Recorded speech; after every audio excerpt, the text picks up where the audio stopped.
Welcome to Multifamily Grit, where we bring in the experts to share the pros and cons and celebrations and struggles of the most important industry in the U.S., multifamily property management.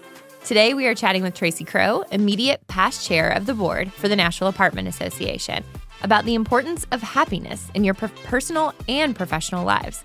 Tracey's passion for the brand ignited a friendship between us very early on in my career, and since then, she has taught and entertained me throughout my multifamily career. And before we get started, we are sponsored by Fortress OS, the only core property management operating system built with an emphasis for today's affordable operators.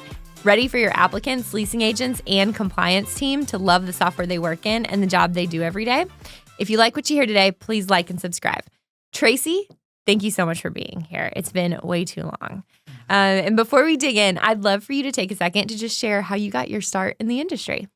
I got my start in the industry. I was actually a K-3 teacher, taught computers. Yeah. And the grant ran out, didn't know what I was going to do. I was living in Bowling Green, Kentucky. And my girlfriend called and said, hey, I got a regional manager that is looking for a leasing consultant. I told her I think you'd be a great person to do that. I'm like, I don't know if I can sell. I don't know. So I got on the phone with Helen Hayes Ehrlichman, the legend. And we had a conversation over the phone, and she hired me over the phone.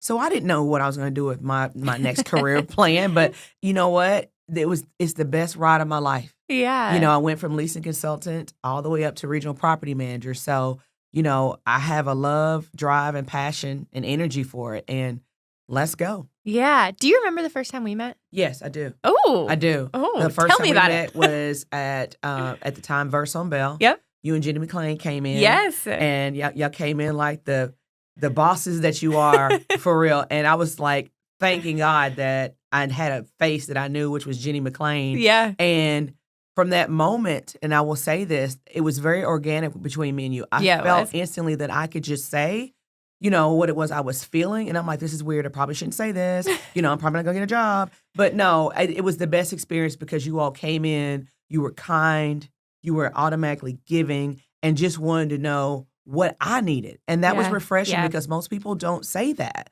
Like, what do you need from me? It's usually like, I need this, I need this, I need that. And you're like, okay, I'm going to go do it. But that was our first interaction, and I knew that, okay, I definitely want to learn from her. Yeah. Oh, that's so kind. Although I feel the same way about you.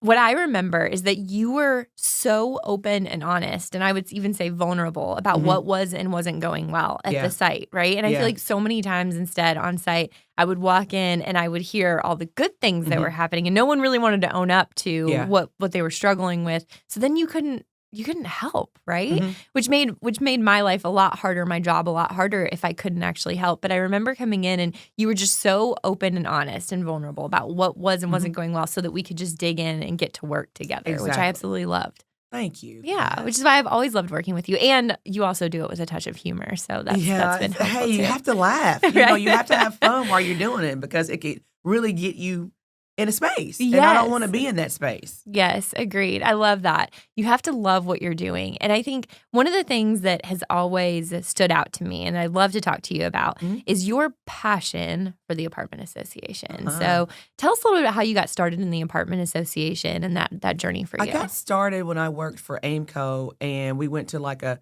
general membership, you know, luncheon thing, and there's always a dynamic speaker that we have. Yeah. And that's what kind of drove me to like, okay, you know what? I really think I can make a career out of this, but I didn't know how to navigate that because, you know, when you're at work, we're working. You know, there's really not, you know, a time for trying to find a mentor or trying to continue your education.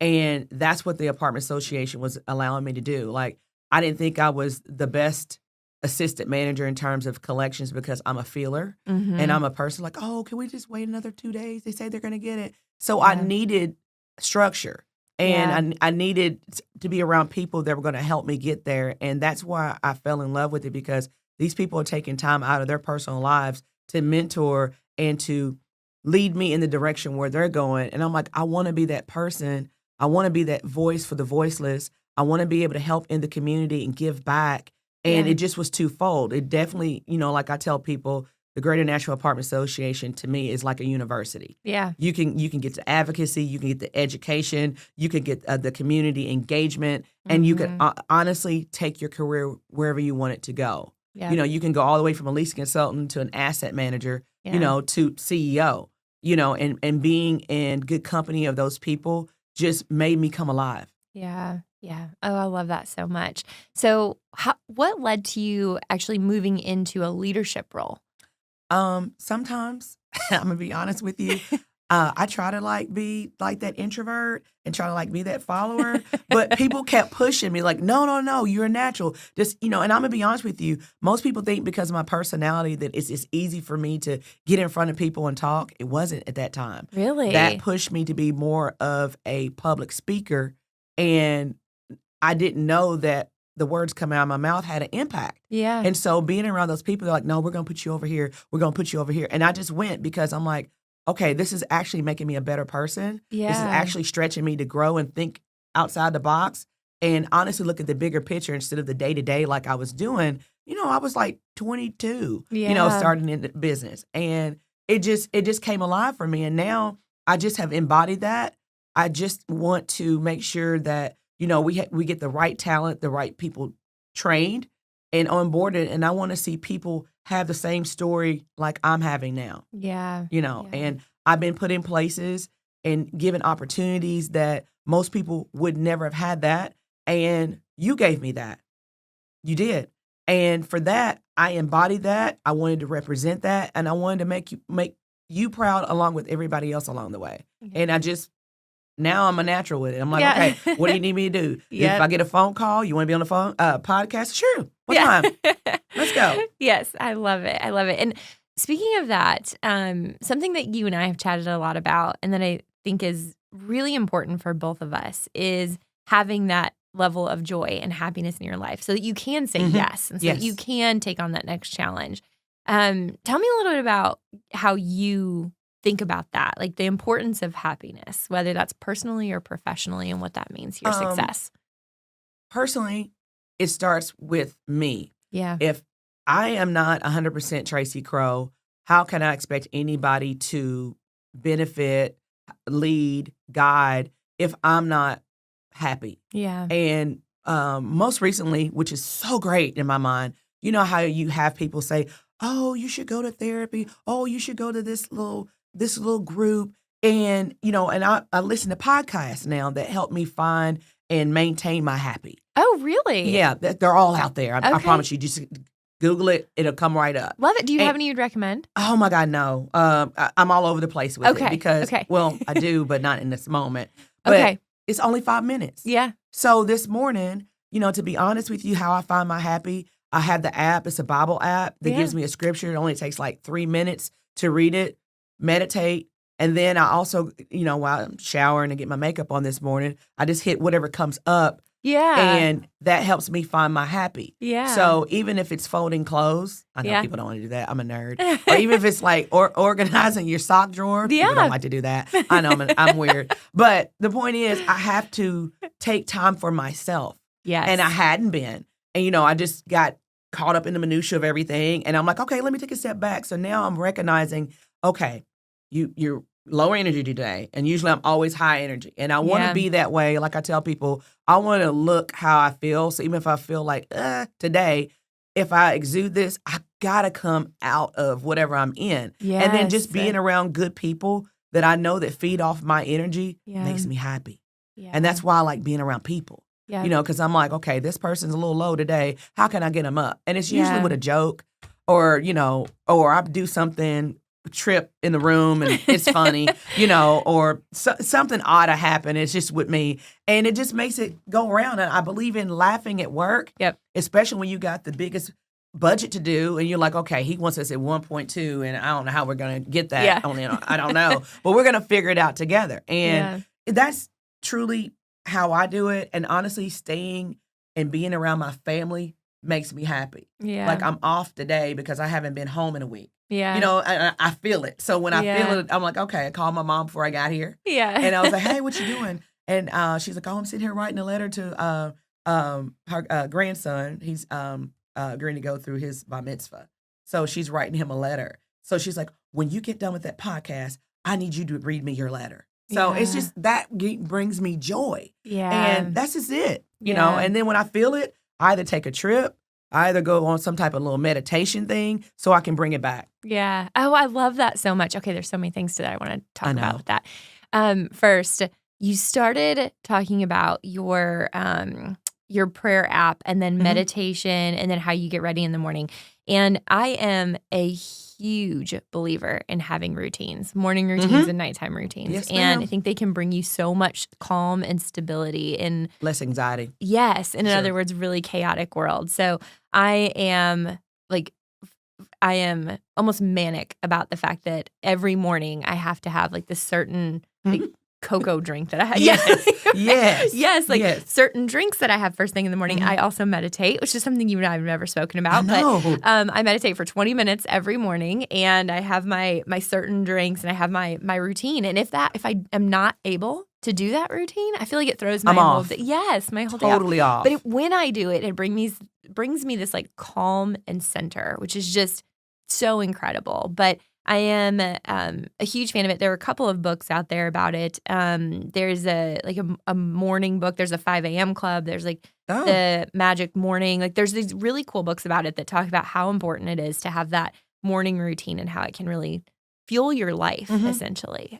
So I love that. I'm getting back to that. Yeah. You know, you get so caught up even in a routine that you don't realize, oh my God, I didn't do that for myself. Yeah. And I had to go through a process of it's okay to take care of you and put you first. And that's so hard for me because I'm a giver, you know, and I don't, you know, I'm just a giver. Yeah. One other thing that I created is a room, a meditation workout room. Oh, I love it. So I have my Peloton in there, and then I have all of my mats. Yeah. And I just go in there and I have a mirror. Yeah. And I sit in front of the mirror and I meditate and I look at myself and I give myself that energy back that I want. Yes. And for me, it only takes 10 minutes because I'm regimented because I got to make sure I'm out of the house by 7:55 with the traffic. So, and like I tell people, to be on time is to be early. Yeah. And I pride myself on that, you know, but there's days where you just can't with the traffic. But I think that me implementing that probably since the dark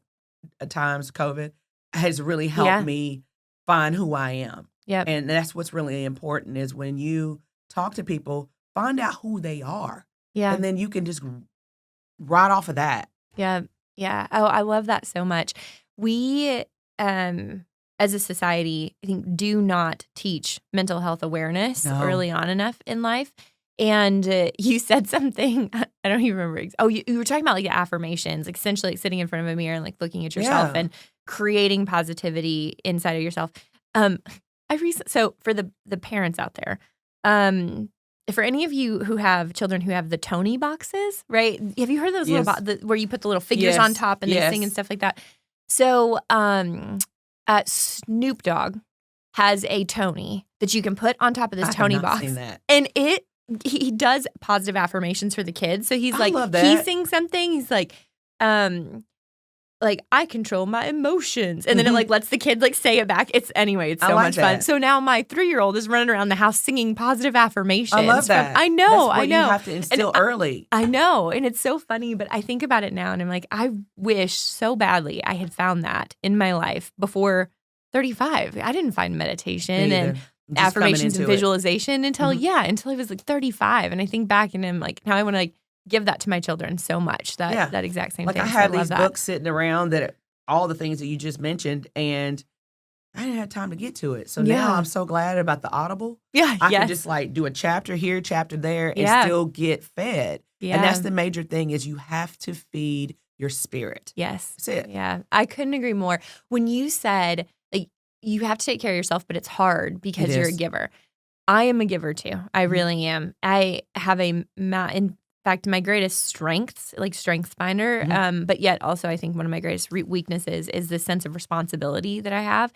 And in a lot of ways, I carry that on to making sure that everyone around me is happy and taken care of. And a huge problem with that is that it's very similar to being on an airplane and the oxygen masks drop. Like you have to put yours on first. So if you don't, then you won't be capable of taking care of those around you, right? Mm-hmm. And so I am working so hard on that as a human to realize that, yes, it is okay. It's actually great that I bear this responsibility where I want everyone around me to be happy and engaged and enjoy life. But if I'm not there, if I don't do that for me first, then I won't do it well for everyone else, nearly as well as I could, or as I think I'm doing. So. Yeah, I mean, same way I have a hard time saying no. Yeah. And that kind of gets me into like, oh my God, I put these things all on my calendar. How am I going to get it done? And that creates anxiety for me, but it's still motivating for me to get it all done. Yeah. But at the same time, I have to be okay with saying, Kerri, I'm not going to be able to do that today.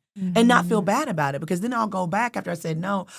I changed my mind. I can get it done. And I realize now as, I'm coming into my own as womanhood that it's okay to say no. I'm not going out to dinner Friday night. I just want to hang on the couch, and not feel bad about it. So I'm really working better to say no and not overextend myself as a giver. And that's so hard. Yes. And I'm just like, no, this is the way that I am, and I'm not going to change, but I have to prioritize and just say no. Yes, I agree. Couldn't agree more. I think a lot about like overall how we generate happiness in ourselves. So there's actually a really phenomenal book out there. It's called The Happiness Advantage.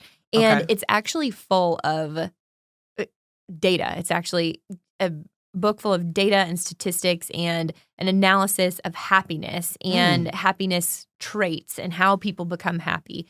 And so often we all focus on what we need in order to become happy rather than finding the happiness first. And then a lot of the things that we desire or want actually come to fruition from finding that baseline of happiness.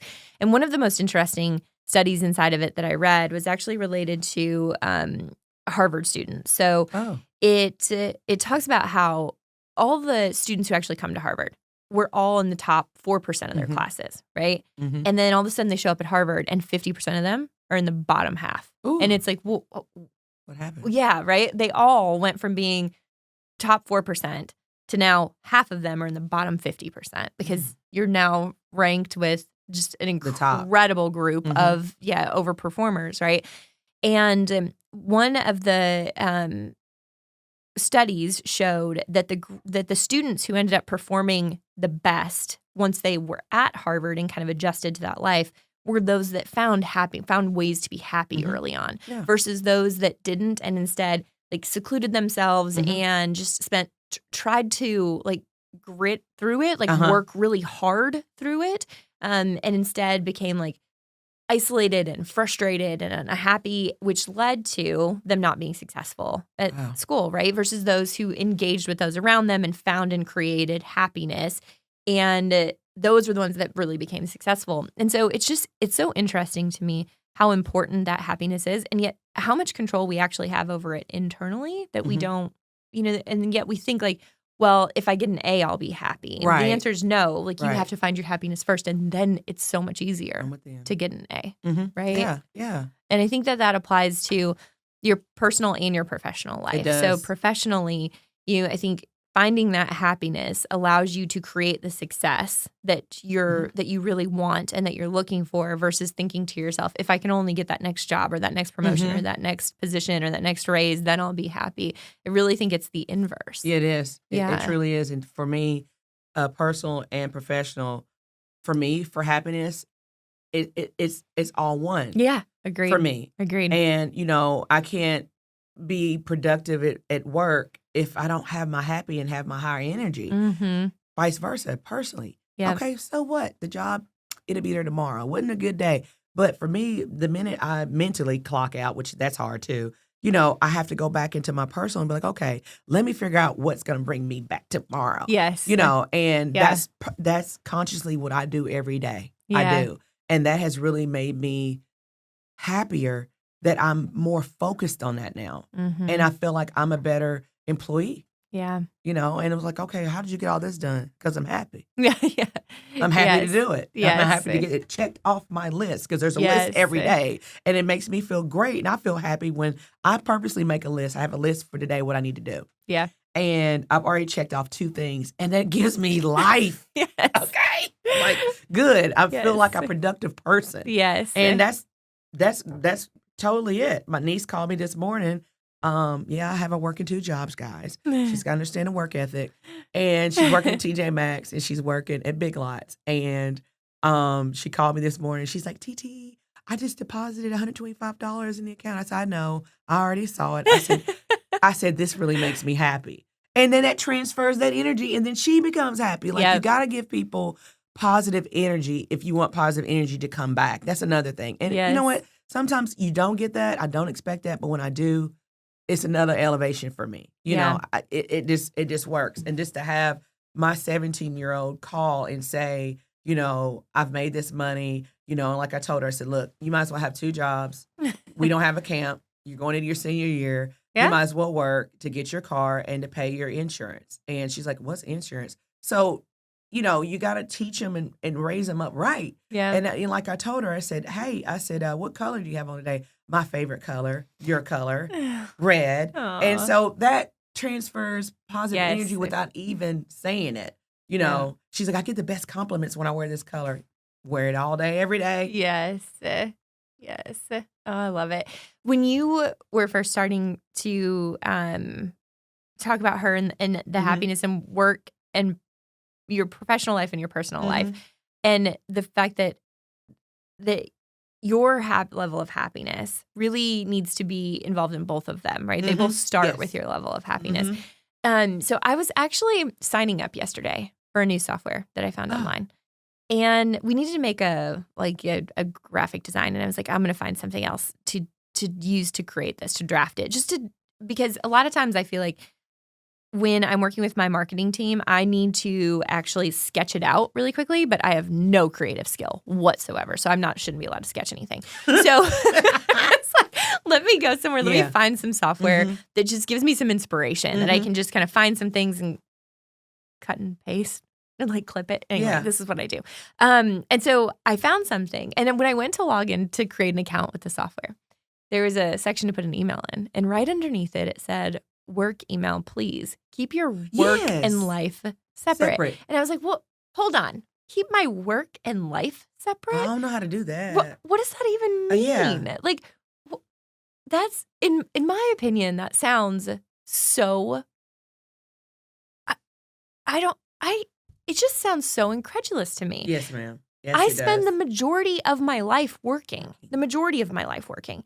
If you're telling me to keep my work and my life separate, then you're implying that my life doesn't start until I get off work and my life ends when I start work. If you're saying they're 2 separate things, they're not 2 separate things. I do have a professional life and I have a personal life and I have a family life and I have a health part of my life. I have a lot of different components of my life. Work is absolutely one of them. And for a lot of people, me included, work is one of the top 3 for me. It's one of the top 3 most important things in my life. And so to say that they're separate really blew my mind. I'm like, okay, we got to stop this whole work versus life situation. There's no separation. And for me, I need all of my emails to go to one domain. So I can organize. And I have folders set up so I can look and see, okay, VIP, da-da-da-da. Yeah. We have our own system of how we want work and life. Yeah. And to me, to say, I don't want you to use, I want your work email. Well, what if my work email gets so bogged down that IT finds out you got all your, you know what I mean? I want to keep that separate. Yeah. I mean, for me, it's okay to say, use your work email. The problem is saying that your work is separate from your life. It's one thing to say, keep your professional life and your personal life separate. Maybe, although even that seems extremely difficult to me. Yes. I mean, you need to be able to come home and talk about what happened at work. Yes, I don't know how to turn it off. I know. Well, it would be, I like to, so I have children, and you know this, but yes. so I like to compare it to my children. It's like, I don't have a child life balance. No, there's not ever one. When my children need me, I'm there for them. And when I want to talk about my children when I'm at work, I talk about my children when I'm at work. Like, there's the two are integrated. And I feel the same way about work and your professional life and your personal life. The two are really integrated. And I think the more that we actually bring those two together and talk about the fact that they're one, and that your internal happiness drives the success of both of those, that it could be really beneficial. I think there's so many, especially younger generations right now, that are growing up with this whole work-life balance concept. And it's like, okay, you can have a professional life versus personal life or health life or family life balance. You can have but it's all the components of your life being balanced. Not work versus life. You know what I mean? Yeah. I mean, when they say work-life balance, one of the it's like a teeter-totter. Yeah. And then when it goes right here, like, oh, love, great. But it's just a balancing act, with everything. With everything, personal and work. Yeah. And for you to separate and isolate it just, for me, one email, use your work email, I'm like, that blows me away. I was on a website too. I'm like, why? I just want to sign up. Like, I'm like, I don't want to lie and say this is my work email, but let me just create. I need to get in here. Let me create a one that says something at work. Yeah. So I could get in. So you're right. You're right. I just don't think those things should be separated. Yeah. Well, I love so much how important happiness is to you and how we all find that and where it comes from in ourselves. So thank you for sharing all of that. It's been awesome to chat through it. And before we go, I'd love, because girl, I know you must have some of the best stories. In fact, I've heard some of them. I think you have brought me to laughter and tears on multiple occasions. So I'd love for you to share a story or two. Okay, with I'm our gonna make it fun about multifamily. I'm a fun person. Let's do it. I'm not gonna tell you, everyone knows about the raccoons. Yeah, but more importantly, when I first, I think it was. I had 3 assets downtown.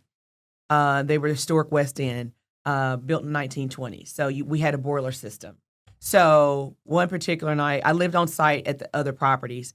And so the pilot light went out, so no one had heat in the building. And then, of course, just put it this way, I called emergency maintenance. They were like, we'll be there in the morning. I'm like, no, these people are going to be freezing cold, and they're going to be rolling on me in the morning. So I go on over there, and I go down there in the basement. And, it's dark or whatever. I'm like, okay. So I had my mom, who's worked at Atmos Energy for 45 years, walk me through how to light this pilot light on a boiler system. Cool, I got it. So I'm down there and I hear some tip, tip, tip. So I'm like, oh, man, somebody's dog is out again. Because Miss Pam always had her little chihuahua out all the time. And it's like they knew when I came in the building. So didn't think anything. So I'm over there holding a little light down, getting to light it. And it didn't go. So then I look up and I see these eyes. And I'm like, get on out of here. I'm trying to do something. Get out of here. Didn't move. So I got to looking and it got to running. And I thought it was Pam's dog. It was a big old rat that looked like a dog. So I'm like, okay, they're looking at me like, why are you down here? And I'm like, because we're cold. So I was scared to death. And I'm like, property management, part of the course, par for the course.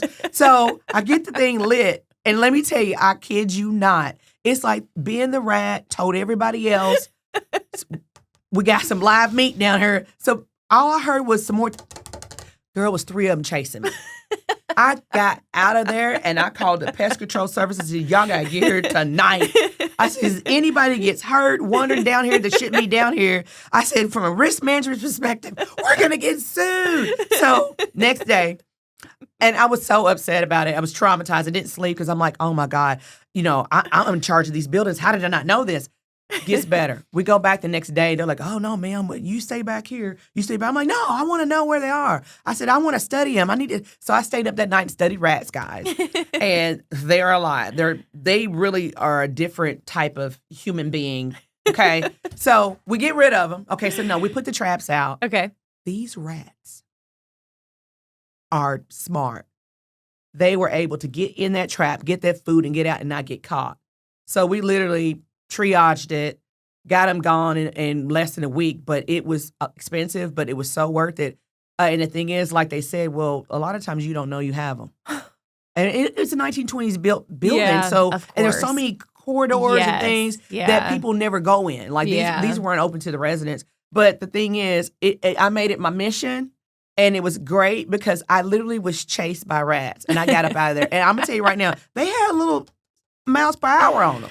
Oh and I'm like, God. I'm moving, like, hey. I'm like Fat Albert moving, and I'm like, this doesn't make any sense. And then, of course, there's always that one resident that sees it all. He said, they ran you too, didn't they? I'm like, why you tell me? He's like, they were here before me. I'm like, you know what? You're right, but please don't put that on a review. I love it. I don't need that on a review right now. We're highly occupied. I didn't want to evict them. Yeah, but we did evict them. Yeah. I'm like, oh no, you got to pay delay. I love it. Oh, that's my story. I love it. Your stories, I feel like, could go on forever after all of your time in multifamily. Plenty. So, well, Tracey, thank you so much for being here today and for joining us. It was a blast, and I hope it doesn't go this long till the next one. So. All right. All right. Thank you. Thank you so much.